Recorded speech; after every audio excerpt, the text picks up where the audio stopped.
I think I may know who is haunting this house. I did some research yesterday and also today, and found out some interesting things about this house and the house that was previously here. Now, my house was built in the 1980s, early 1980s. I think it's 1979 to be more exact.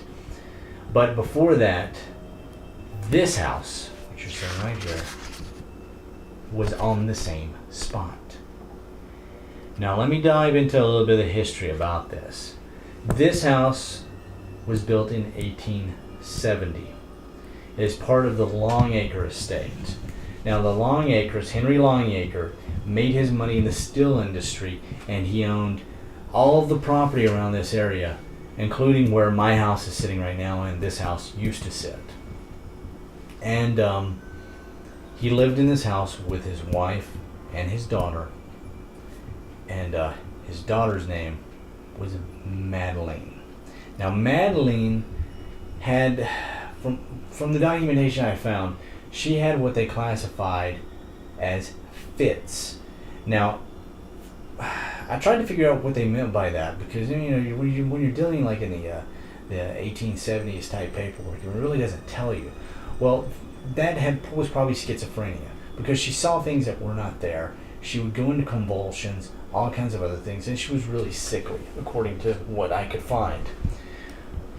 Well, what ended up happening was in 1882, she was in the back part of their house, and a fire broke out. And the fire ended up killing her. Well, her father went to total depression for it. They did rebuild the house in that back area, but they could not stand being here. That's refrigerator, if you're wondering what it is. It scared the crap out of me then. But anyway, keep back to the story. Her father and her mother couldn't stand being here. They moved to New York State, where they lived. Her father ended up committing suicide, and her mother died penniless. Well, you can tell in this photo, the house looks kind of boarded up. Well, this photo is from 1929.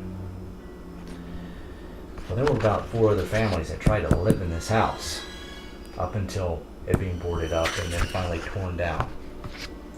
Every single family that lived in this house only stayed in it for a few years before they left, and they ended up selling it for next to nothing according to the market ratio back then.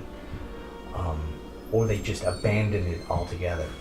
The last family, which was a Fleming family, just abandoned it altogether, and that's where this photo came from. No one else tried to live in it after that. They ended up tearing it down, and it was empty lot for several years before they ended up building the houses that are here now. So, from what I can tell, this Madeline is who is haunting. She's described as having long, curly hair. And the time period and everything will go along with the occurrences that we've actually been seeing. Well, that's about all that I've been able to find so far on the house, and finding out some of the background about the ghost. So I just thought I'd clue you in, let you guys in on this a little bit, and let you know what I found, because it's pretty creepy.